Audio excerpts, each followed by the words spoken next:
उसका इलीगल है मानने कि दूसरा बेटा था, सौतेली माँ से था, तो जाहिर सी बात है इसको भी ये बात मालूम थी कि इस संपत्ति पर फिर इसी का कब्जा रहेगा।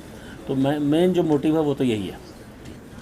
सभी पत्रकार बंधुओं का आज की इस पीसी में स्वागत है। देहरादून पुलिस के द्वारा ये पीसी थाना राजपुर में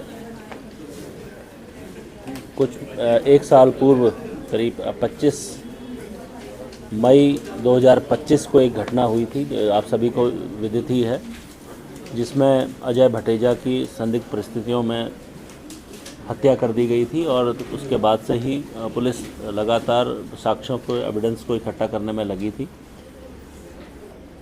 ठीक एक साल बाद, आज से करीब 10 दिन पूर्व, इसमें एक महत्वपूर्ण सफलता हाथ लगी थी, जिसमें एसपी सिटी, सीओ डालनवाला और इनकी टीम, एसओ राजपुर और इनके द्वारा एक महत्वपूर्ण सफलता प्राप्त करते हुए इसका मुख्य अभियुक्त जॉनी को पुलिस ने अरेस्ट किया था। उसके बाद उसी की साथी जोया को भी पुलिस के द्वारा अरेस्ट किया गया। इस कड़ी में सबसे आखिरी और जो इस पूरे घटनाक्रम का मास्टरमाइंड था, जो अजय भटेजा का भाई है, सौतेला भाई था, जिसने ये पूरे घटनाक्रम को अंजाम दिया था, अमित भटेजा। प्रॉपर्टी के लालच में उसके द्वारा अपने ही भाई की हत्या कराने के लिए जॉनी को कॉन्ट्रैक्ट दिया गया था और उसके बाद उनके द्वारा इसमें हत्या की गई थी। आज फाइनली जो मुख्य अभियुक्त है उसकी अरेस्टिंग पुलिस के द्वारा की गई है। इस प्रकार से तीनों ही अभियुक्त इसमें पुलिस के द्वारा अरेस्ट कर लिए गए हैं और मैं एसपी सिटी और इनकी पूरी टीम को बधाई देता हूं। एक साल बाद एक बहुत महत्वपूर्ण घटनाक्रम में एक व्यक्ति जिसकी हत्या की गई थी और जिसकी पैरवी कोई नहीं कर रहा था, पुलिस के द्वारा बहुत अच्छे तरीके से इसका एविडेंस को इकट्ठा करते हुए इसमें इसकी अरेस्टिंग की गई है। मैं यह भी इंश्योर करूंगा कि इसमें तीनों ही अभियुक्तों के खिलाफ गैंगस्टर एक्ट की कार्रवाई पुलिस के द्वारा भविष्य में की जाएगी, ताकि इस प्रकार के लोग जो संपत्ति के लालच में हत्या तक के गुनाह को कर रहे हैं, उनके खिलाफ पुलिस सख्त वैधानिक कार्रवाई सुनिश्चित कर सके।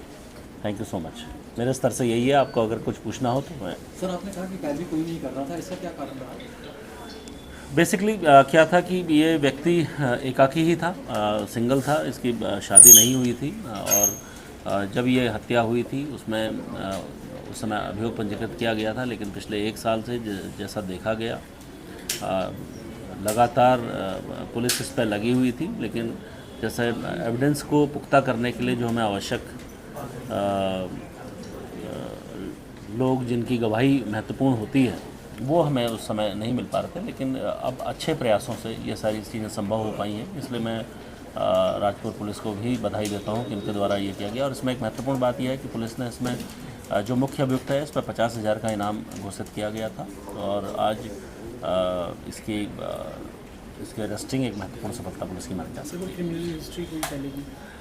जो मुख्य अभियुक्त है, जो पूर्व में जो अभियुक्त पकड़ा गया था, उसकी तो एक बहुत ही बृहद क्रिमिनल हिस्ट्री थी। इसकी भी क्रिमिनल हिस्ट्री है, वो अभी आपको प्रोवाइड कराई जाएगी, जो भी इसके रहे हैं। बाकी अन्य मामलों में भी इसके जितने भी आपराधिक इतिहास है उसको भी खंगाला जा रहा है, जो आगे विवेचनाओं में सम्मिलित किया जाएगा। देखिए, निश्चित तौर पर उस प्रॉपर्टी को ही, क्योंकि अनडिवाइडेड वो प्रॉपर्टी थी और इसके द्वारा अपने भाई से उस प्रॉपर्टी को मांगा जा रहा था, उसके द्वारा जब इसको नहीं दिया गया तब इसके द्वारा ये कदम उठाया गया, जिसमें इस संपत्ति को इसको मालूम था कि उसकी हत्या के बाद इस पूरी प्रॉपर्टी का वारिस यही रहेगा, क्योंकि उसका इलीगल है मानने कि दूसरा बेटा था, सौतेली माँ से था, तो जाहिर सी बात है इसको भी ये बात मालूम थी कि इस संपत्ति पर फिर इसी का कब्जा रहेगा। तो मेन जो मोटिव है वो तो यही है।